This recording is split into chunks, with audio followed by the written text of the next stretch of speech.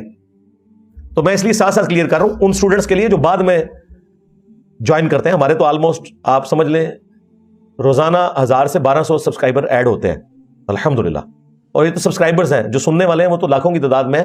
تو جو بیچارے نئے ایڈ ہوتے ہیں ان کو کوئی پرانے کلپ پہنچتے ہیں، وہ سمجھتے ہیں کہ یہ انجینئر صاحب یہ کر رہے تھے، تو وہ پوری سٹوری یوں ہے. آپ دیکھیں پورا مقدمہ ہی بدل جاتا ہے، میں ریبٹل کر رہا ہوتا ہوں اور یہ اس کو میرا چیلنج بنا کے پیش کرتے ہیں. تو میں نے ریبٹل کیا تھا کہ اگر تمہیں زیادہ شوق ہے نا کہ مجھے سامنے بٹھانا ہے اور پھر تم مجھے کہتے ہو یہ مرزا جونیئر ہے، تو بھائی غلام احمد قادیانی دجال کے مقابلے پہ تو اس وقت بڑے بڑے علماء نکلے تھے نا اہل حدیث کی طرف سے، ثناء اللہ امرتسری، اور اہل سنت کی طرف سے یا کہہ لیں بریلوی فرقہ. اس وقت تو بریلوی فرقہ نہیں چلتا تھا، پیر میر علی شاہ صاحب تو اپنے آپ کو بریلوی نہیں کہتے تھے.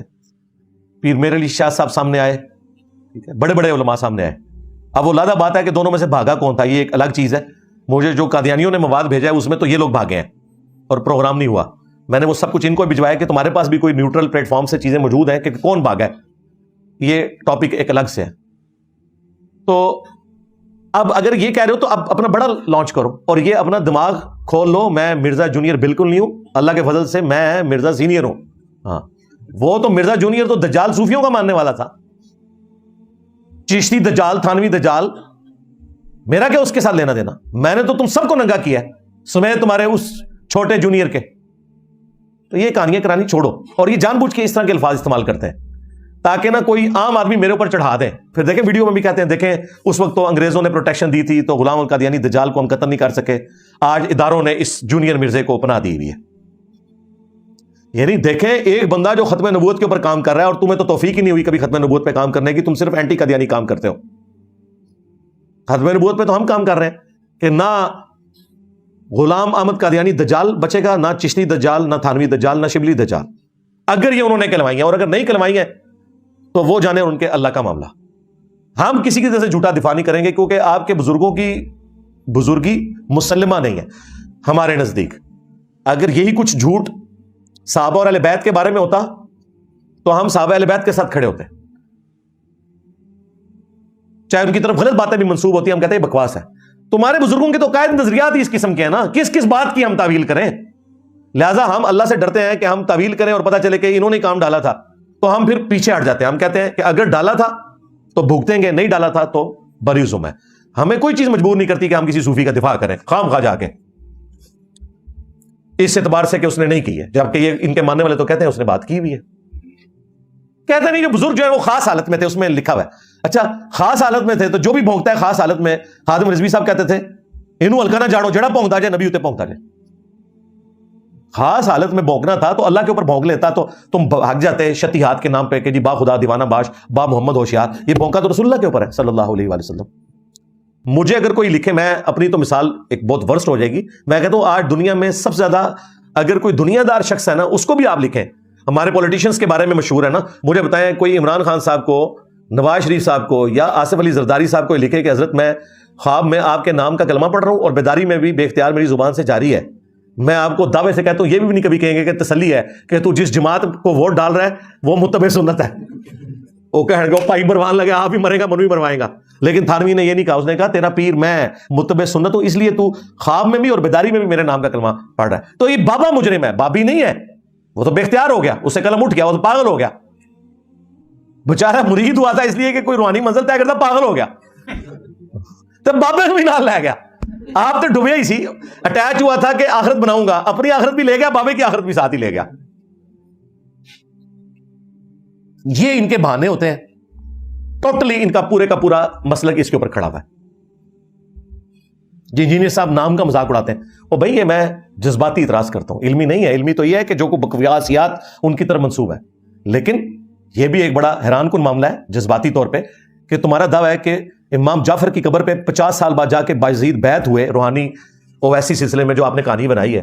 یار امام جعفر کے ماننے والے آج اپنی کنیت ابو یزید یا اپنے بیٹوں کے نام یزید نہیں رکھتے, اور جو ڈائریکٹ امام جعفر سے مرید ہوا ہے اس نے اپنی کنیت بایزید رکھی ہوئی ہے, ابو یزید رکھی ہوئی ہے. جی صحابہ دا بھی نہ ہے, اللہ دے بندے صحابہ دا نہ ہے, سانو نہیں پتا, تانوں نہیں پتا, تے رکھو نا اپنے بچوں دے نام یزید, صحابہ کے نام کی نسبت رکھو. ہاں, تاکہ جب تم اسکول جاؤ چھٹی کے وقت اور تمہارے بچے کو باقی بچے کہہ رہے ہو یزید آ گیا, اور جب تمہیں دیکھیں تو کہیں یزید ابا آ گیا, تو ہمیں مزہ آئے گا. ہم تو چاہتے ہیں ایسا ہو, رکھو نا. دیکھو تو یہ باتیں بار بار مجھے اس لیے کرنی پڑتی ہیں کہ اگر کسی کو کوئی وہم ہو گیا نا کہ کوئی ان کا قبلہ درست ہو گیا, ان کے بڑوں کا کوئی نہیں درست ہوا, یہ میرے ڈر کی وجہ سے سہم میں اور ادھر ادھر کی باتیں کر رہے ہیں. لیکن میں نے چونکہ ان کی عوام کو جھنجھوڑنا ہے تاکہ ان کی آخرت تو بچ جائے. یہ جو پیشوا ہیں نا, ان کو چھوڑ دیں, یہ بیونڈ ریپیئر ہے, ان کا کوئی علاج نہیں ہے, چھوڑیں ان کو ان کے حال کے اوپر. آپ عوام کے اوپر محنت کریں. اسی عوام میں سے یہ سب لوگ نکلے ہیں اللہ کے فضل سے. پوری دنیا میں اتنی بڑی دعوت جو پھیلی ہے وہ اسی وجہ سے پھیلی ہے نا. میں نے گستاخانہ عبارتیں بار بار اس لیے ہائی لائٹ کی ہیں تاکہ آپ کو پتہ چلے کہ یہ لوگ جو کل تک لوگوں کو گستاخ کہتے تھے, اے جی وہابی کہتے ہیں کہ نبی مر کے مٹی ہو گیا, نعوذ باللہ. کسی وہابی کا یہ عقیدہ نہیں یار, دنیا میں کسی مسلمان کا یہ عقیدہ نہیں ہے. تمہیں کس نے یہ پڑھا دی بات؟ تمام مسلمانوں کا یہ عقیدہ ہے کہ نبی الاسلام کو جس طرح دفنایا گیا تھا آپ کا جسم اطہر, اسی طریقے سے آج قبر انور میں سلامت ہے. اور اس عقیدے کی اصل قرآن میں موجود ہے. اور پھر میں مجبوراً بولتا ہوں, مجھے تو موقع چاہیے. کوئی ایسا موقع میں نہیں جانے دوں گا کہ جس کے ذریعے میں رسول اللہ کی بھولی بھالی امت کو ان بزرگوں کی زنجیروں سے, چنگل سے چھڑا کر رسول اللہ کے قدموں تک نہ پہنچاؤں صلی اللہ علیہ وآلہ وسلم. یہ ہو ہی گئی نہیں انشاءاللہ تعالی. دیکھ لیں اس پلیٹ فارم کی برکت سے انہوں نے 1200 سال میں جتنی جھوٹی عزت کمائی تھی نا, جھوٹی کہانیاں سنا کے 12 سالوں میں اللہ تعالیٰ نے ان کا بیڑا غرق کروا دیا اللہ کے فضل سے.